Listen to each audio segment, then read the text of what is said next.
आइए हम परमेश्वर के वचन की तरफ जाएंगे।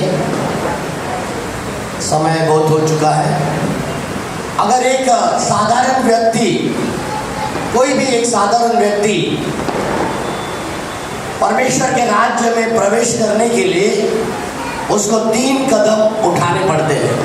आप लोगों में से कितने भी लोग शायद आज पहली बार आए, शायद प्रभु को जाना नहीं, आज पहली बार इधर आए, परंतु हर एक के लिए ये 3 कदम बहुत ही जरूरी है।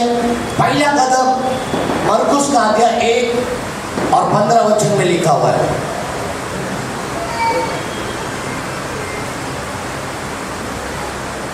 Jesus hallelujah.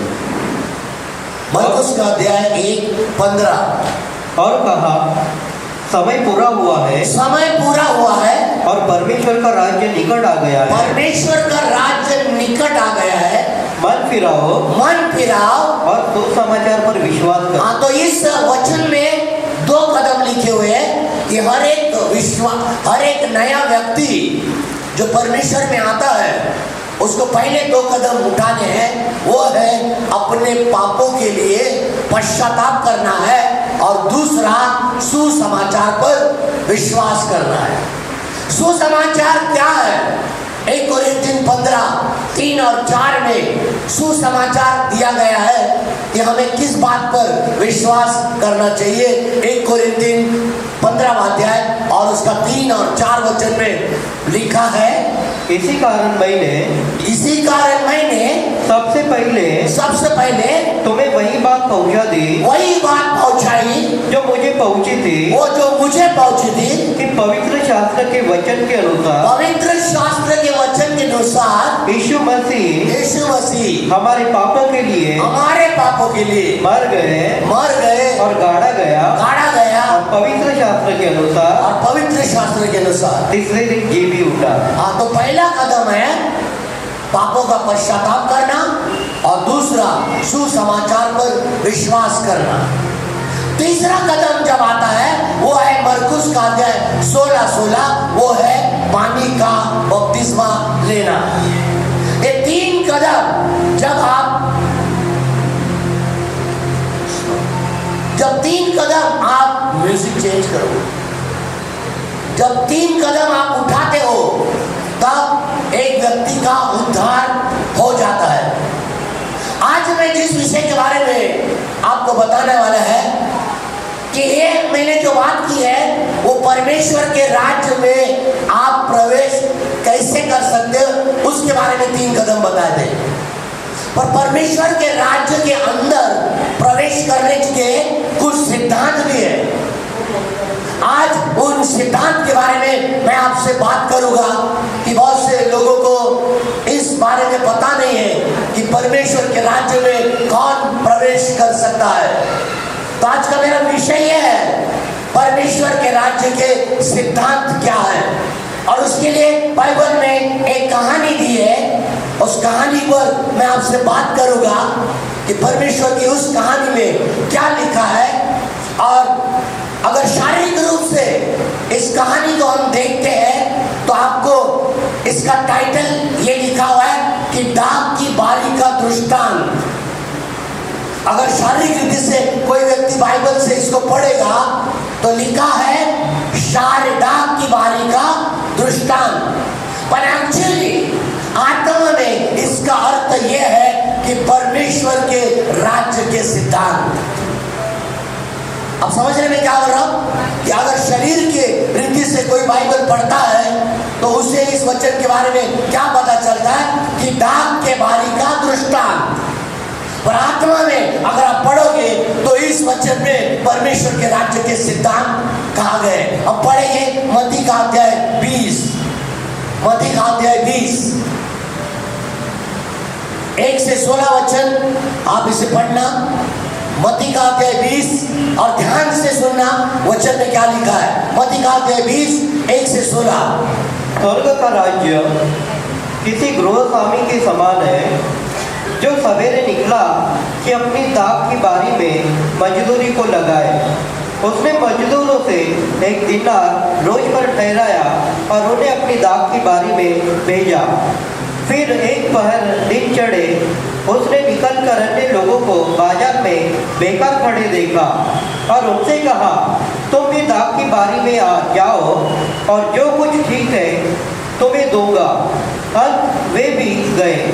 फिर उसने दूसरे और तीसरे पहर के निकट निकलकर वैसा ही किया। 1 घंटा दिन रहे, उसने फिर निकलकर दूसरों को खड़े पाया और उनसे कहा, तुम क्यों यहाँ दिन भर बेकार खड़े रहे? उन्होंने उससे कहा, इसलिए कि किसी ने हमें मजदूरी पर नहीं लगाया। उसने उनसे कहा, तुम भी दाख की बारी में जाओ। सांझ को दाख की बारी के स्वामी ने अपने भंडारी से कहा, मजदूरों को बुलाकर पिछलों से लेकर पहलों तक उन्हें मजदूरी दे दे। जब वे आए जो घंटा भर दिन रहे लगाए थे तो उन्हें 1-1 दिनार मिला। और जो पहले आए उन्होंने यह समझा कि हमें अधिक मिलेगा, परंतु उन्हें भी 1-1 दिनार ही मिला। जब मिला तो वे गृह स्वामी पर कुड़कुड़ा के कहने लगे, इन पिछलों ने 1 ही घंटा काम किया और तूने उन्हें हमारे बराबर कर दिया। जिन्होंने दिन भर का भार उठाया और धूप सही, उसमें से एक को उत्तर दिया, हे मित्र, मैं तुझसे कुछ अन्याय नहीं करता। क्या तूने ही मुझसे 1 दिनार न ठहराया था? जो तेरा है उठा ले और चला जा।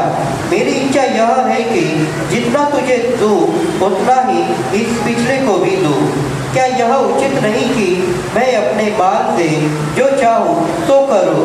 क्या मेरे भले होने के कारण तो बुरी दृष्टि से देखता है? इसी रीति से जो पिछले हैं वे पहले होंगे और जो पहले हैं वे पिछले होंगे। हालेलुया।